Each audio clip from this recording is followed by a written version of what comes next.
Narrator. In this video, we explore the Marriage of Anansewa, a key literature and English text for WAEC, NECO, and JAMB. This animated narration presents the story clearly, scene by scene, highlighting its themes, characters, and meaning, so you can understand it fully and prepare confidently for your exams. In a bustling, sunlit Ghanaian compound, Anance, a wily, silver-tongued man in embroidered cloth, stands before the audience. He smiles knowingly and bows, inviting his listeners to lean in as the tale begins. The drum beats in the background feel like a heartbeat, steady, alive. Laughter bubbles up in the corners as Anance boasts of his schemes and introduces his only daughter, Anansewa, a gentle yet perceptive young woman who watches her father with a mix of affection and concern. Inside their home, Anance sits at a low, carved table, feather quill in hand. He writes letters addressed to distant and powerful chiefs. Each word is neatly crafted, each sentence a careful dance. Anansewa, seated nearby, hands clutched nervously in her lap, warns her father against playing with fate. Anance waves her off, eyes sparkling with the promise of fortune. Down the country's well-trodden paths, messenger boys arrive breathless at regal doors.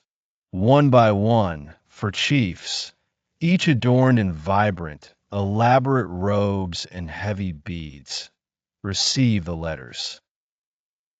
Their compounds shine with gold and Kent cloth. Court musicians announce their decisions to send rich gifts, each hoping to win the hand of the much-anticipated Anansewa. Back in Anance's compound, boxes of dazzling beads, bolts of pristine cloth, and baskets brimming with cola nuts pile up.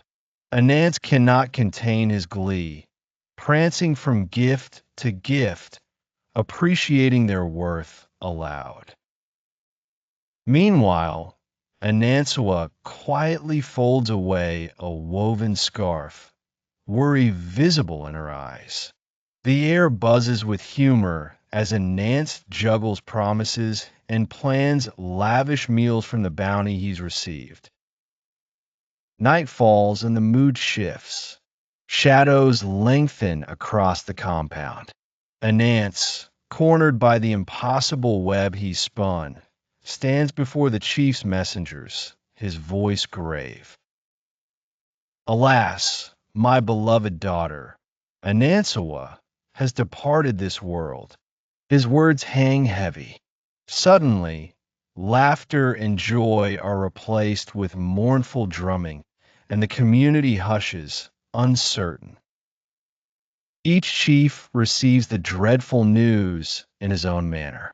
One chief shrugs, grumbling about the trouble and expense. Another sends a perfunctory note.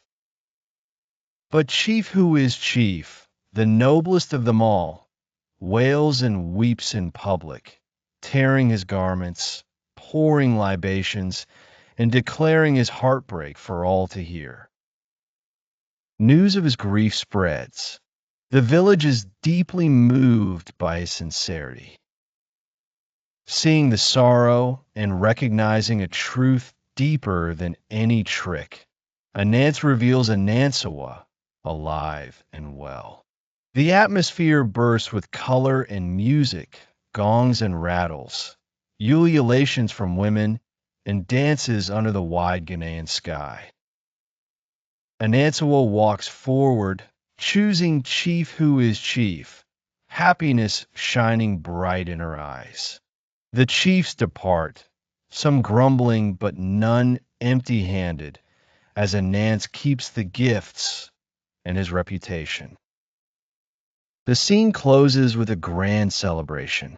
The compound is filled with music, laughter, and the aroma of feast. Elders chant, storytellers share the lesson. Wisdom is precious, but it must not be twisted by greed.